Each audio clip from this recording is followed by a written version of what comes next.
Hey you all! Welcome Epic Squad! What's future today? 21 divided by 7 which equals 3 and 12 divided by 4 equals 3.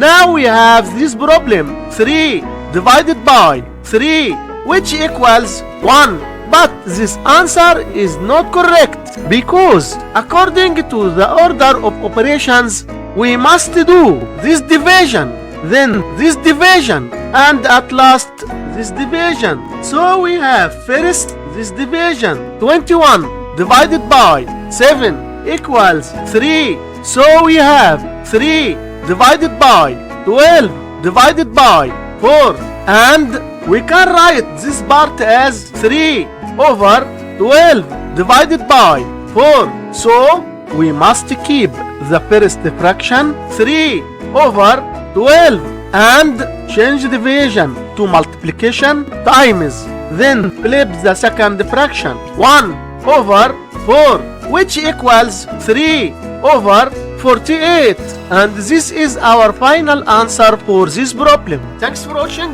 Don't forget to like and stay tuned.